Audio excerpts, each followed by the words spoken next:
Kisah Ashabul Kahfi, pemuda yang tidur 309 tahun di gua.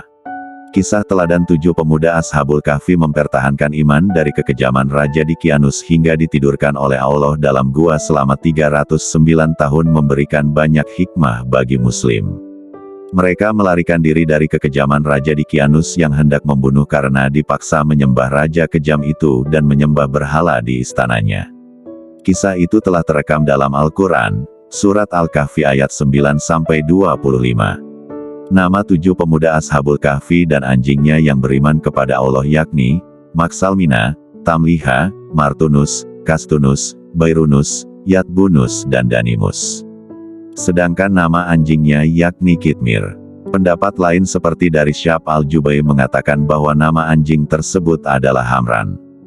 Namun, hanya Allah lah yang mengetahui kebenarannya.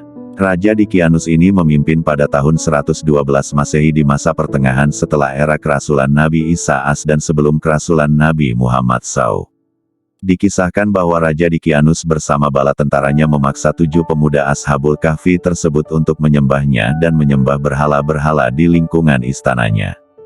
Namun, 7 pemuda beriman ini tetap teguh pada pendiriannya. Kemudian Allah SWT menyelamatkan iman dan tauhid mereka dengan cara melarikan diri dari kekejaman Raja Dicyanus. Kemudian Allah SWT membuat mereka nantinya tertidur lelap dalam gua selama 309 tahun. Banyak yang berpendapat lokasi gua terdapat di Yordania di perkampungan Al-Rajib atau dalam Al-Quran disebut Al-Rakim, yang berjarak 1,5 km dari kota Abu Alanda dekat kota Aman Yordania. Raja Abdullah II, Raja Yordania, telah meresmikan untuk mendirikan di muka gua Ashabul Kahfi masjid dan mahat yang diberi nama Masjid Ashabul Kahfi. Allah berfirman dalam surah Al-Kahfi, 18 ayat 13-14. Kami ceritakan kisah mereka kepadamu, Muhammad, dengan sebenarnya. Sesungguhnya mereka itu adalah pemuda-pemuda yang beriman kepada Rabb mereka dan kami tambahkan kepada mereka petunjuk. Qs. Al-Kahfi ayat 13. Dan kami telah meneguhkan hati mereka di waktu mereka berdiri lalu mereka berkata, Rabb kami adalah Rabb langit dan bumi. Kami sekali-kali tidak menyeru ilah selain Dia, sesungguhnya kami kalau demikian telah mengucapkan perkataan yang amat jauh dari kebenaran. Qs. Al-Kahfi ayat 14. Mulanya, Dicyanus ialah seorang penyembah berhala yang sangat fanatik. Ia menyebar mata-mata ke seluruh negeri Syam untuk mengetahui orang-orang yang tidak menyembah berhala. Jika ia menemukan orang yang tidak menyembah berhala seperti yang Dicyanus lakukan, maka mereka akan diseret ke hadapan Dicyanus. Mereka yang tidak menyembah berhala akan diseret ke alun-alun dan dipenggal di sana. Dicyanus ialah manusia dengan hati bagai batu. Dia tertawa lebar menyaksikan jerit dan tangisan keluarga yang ditinggal dan disaksikan oleh seluruh penduduk Syam. Setiap kali Kaisar Romawi mengabarkan bahwa ia sangat senang dengan kepemimpinan Dicyanus, maka Dicyanus segera menggelar pesta besar. Suatu hari Dicyanus mengadakan pesta pernikahan besar. Ia mengundang seluruh rakyatnya untuk hadir tanpa terkecuali. Seluruh penduduk diperintahkan agar menghias rumahnya dengan lampu-lampu yang cantik. Hari yang dinanti-nanti itu pun tiba. Orang-orang berkumpul di sekitar istana yang dikelilingi sebuah parit yang sangat lebar. Mereka menari dan bernyanyi bersama. Sementara itu para menteri memadati istana. Tidak lama kemudian muncullah Dicyanus dan mempelai wanitanya yang disambut meriah dengan sorak tepuk tangan. Dicyanus kemudian duduk dengan khusyuk di hadapan berhala yang berada di tengah-tengah istana. Suasana menjadi senyap. Dicyanus menyembah berhala itu lalu kemudian menyerahkan sesembahan lalu kembali bersujud pada patung yang terbuat dari emas itu.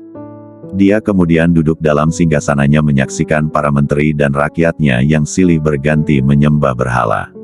Tiba-tiba Dicyanus terlihat gugup dan gelisah. Dan berkata, Menteri, mana Martinus dan Nairawis? Tanpa mereka sadari Martinus dan Nairawis ternyata telah meninggalkan pesta lebih awal. Martinus dan Nairawis adalah 2 orang dari ke-7 Ashabul Kahfi. Ketika Martinus pulang ke rumahnya ia langsung berhadapan dengan ayahnya dengan wajah merah padam. Martinus segera menghindar namun ayahnya menarik kerah bajunya dan memarahi anaknya atas kekecewaan terhadap perilakunya sewaktu berada di istana. Martinus kemudian mengurung diri di kamarnya, menangis terseduh-seduh. Dia merasa diasingkan oleh seluruh penduduk negeri, bahkan oleh ayahnya sendiri yang amat ia sayangi yang bernama Nastas, salah seorang menteri dari Dikianus. Sedangkan, Nairawis ialah anak dari menteri kepercayaan Dikianus yaitu Kaludius. Sementara itu, di rumah Maksalmina, seorang pengikut ajaran Nabi Isaas, yang sangat tidak suka dengan pemerintahan Dikianus, tiba-tiba rumahnya diketuk. Maksalmina membukakan pintu. Ternyata yang ia temui ialah Martus, sahabat yang sepaham dengannya. Mereka berdialog dengan peristiwa yang baru saja menimpa negerinya. Mereka berdua ialah orang-orang yang kehilangan orang yang mereka sayangi dari peristiwa tragis itu. Tidak lama mereka bercakap-cakap. Pintu rumah kembali diketuk. Ternyata mereka adalah Nairawis dan Dainamus. Dainamus ialah seorang pedagang yang selalu tertindas dalam ketidakadilan oleh para pedagang besar orang-orang Romawi. Mereka berempat terlibat dalam pembicaraan yang serius. Hingga akhirnya mereka memutuskan untuk lari dari kota yang penuh dengan kenistaan dan jauh dari Tuhan. Keesokan harinya terdengar kabar bahwa putra dari Dikianus tewas terbunuh di sungai. Pembunuhnya ialah Hawawi Nartusias, seorang pengikut Nabi Isaas. Dia segera ditangkap dan disiksa di hadapan Dikianus. Ketika sedang mengawasi penyiksaan ini, mata-mata Dikianus mengatakan kepada Dikianus, "Tuan, aku pernah melihat pemuda ini bersama Martinus dan Nairawis beserta para pemuda lainnya. Aku khawatir mereka bersekongkol menyiapkan rencana licik ini. Mereka menyebarkan bahwa Tuan adalah orang sesat karena menyembah berhala. Mereka juga mengatakan bahwa Anda kejam dan sewenang-wenang. Aku khawatir mereka berusaha menggulingkan Tuan dari jabatan terhormat ini." Mendengar perkataan ini, Dikianus geram. "Pergi dan tangkap mereka sekarang juga. Jangan kembali jika kau tidak berhasil menangkapnya."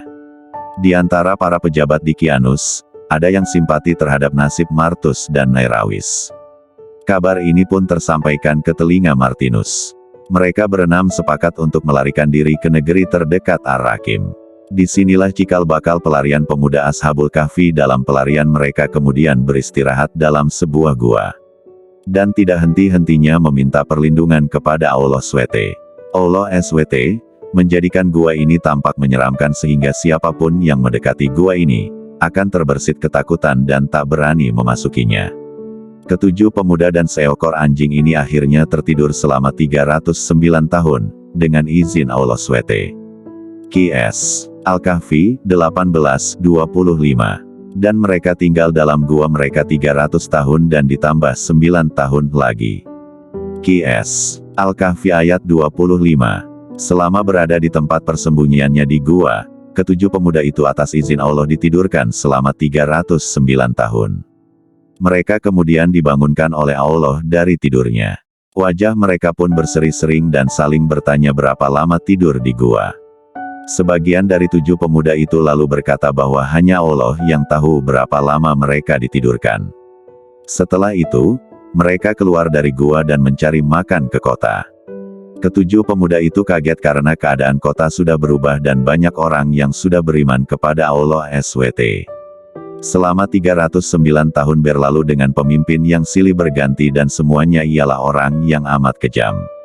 Hingga akhirnya Allah SWT menunjukkan jalan. Tidak berapa lama kemudian, ketujuh pemuda itu meninggal dunia. Negeri Syam yang kini bernama Yordania kini dipimpin oleh seorang pengikut Nabi Isaas yang memerintahkan rakyatnya agar menyembah Allah SWT dan menghancurkan berhala. Ia juga berlaku adil dan sangat bijaksan.